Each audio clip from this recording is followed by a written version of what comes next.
पूरे के समान विद्यमान आदरणीय निर्णायक मंडल, शिक्षकगण एवं मेरे बुद्ध साथियों, इससे पहले कि मैं विषय के विपक्ष में अपने तर्क पेश करूं, मैं अपने प्रतिपक्षी साथियों के लिए 2 मिनट का मौन रखना चाहता हूं और साथ ही ओम शांति शांति का जाप भी। क्योंकि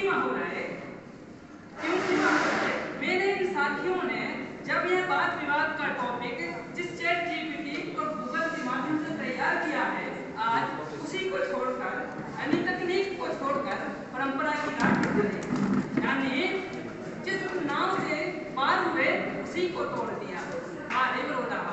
मान्यवर, यह गंभीरता से सोचने वाली बात है कि क्या सिर्फ परंपराओं का संरक्षण ही भारत को विश्व बना सकता है।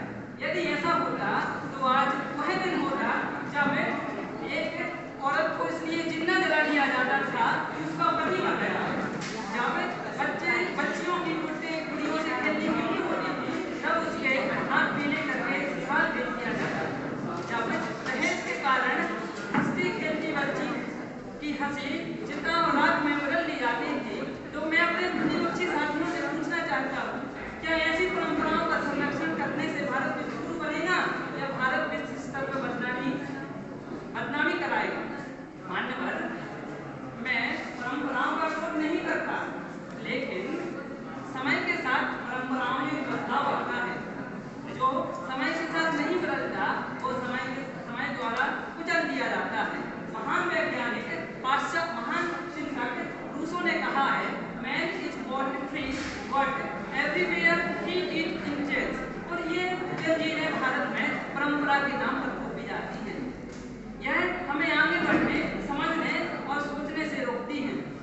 भारत मान्यवर, जैसे कि मेरी प्रतिपक्षी साथी ने कहा कि आर्यभट्ट ने शून्य दिया, मैं भी मानता हूँ आर्यभट्ट ने शून्य दिया, बुद्ध ने करुणा को उपदेश दिया, चरक ने चरक संहिता दी, चाणक्य ने चाणक्य नीति दी, लेकिन उन्होंने सिर्फ परंपरा का अंधा अनुकरण नहीं किया बल्कि नवाचार और नए विचार को अपनाया।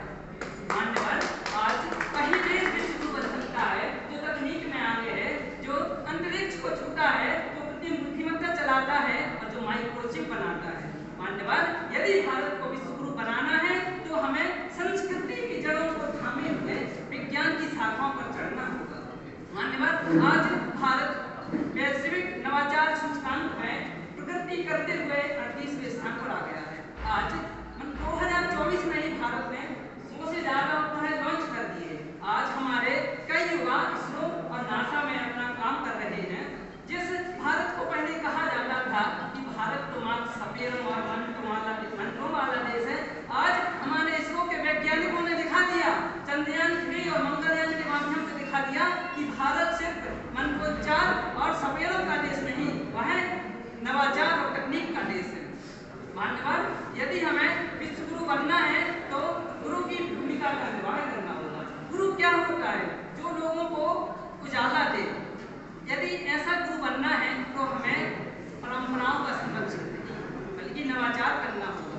ऐसे में मेरे प्रतिपक्षी साथी से कोई कहे कि ड्रोन छोड़ो कंप्यूटर चलाओ, या ऐसे कि लैपटॉप छोड़ो तार पत्र पर लिख के दिखाओ, तो क्या बाकी आज की उम्र तक संगत है? बिल्कुल भी नहीं। यदि हमें विश्व गुरु बनना है तो लैपटॉप से लेकर लॉन्च पैड तक हर मंच पर पहचान बनानी होगी। मान्यवर, आज विश्व गुरु वही है जो नवाचार करता है, आर्थिक विकास करता है और हमने तो 2047 तक विकसित भारत का लक्ष्य रखा है। आज हम चौथी बड़ी इकोनॉमी बने हैं क्योंकि परंपराओं के संरक्षण करने से बने हैं कि नवाचार को अपनाने से बने हैं। मान्यवर, अब भी मेरे विपक्षी साथी कहेंगे कि ये झूठ बोल रहा है, इसके तर्क कुदरत हैं, तो मैं उनसे कहूँगा ठीक है, आप भी लगता है तो मोबाइल छोड़कर आजकल ढोल नगाड़ा बजाइए, क्योंकि और मैं तो मान्यवर अभी जाके अपना लैपटॉप खोलूंगा तो भारत को अंतरिक्ष की ओर ले जाने के लिए प्रयास करूंगा। बाकी मेरा काम था अपने प्रतिपक्षी साथियों के लिए बताना, मैंने उनके ज्ञान चक्षु खोल लिए, अब उनकी बात, चाहे तो वे मेरी बातों को अपनाएं, नहीं तो समाज उनको खुद बता देगा कि आगे कैसे बढ़ना है। धन्यवाद।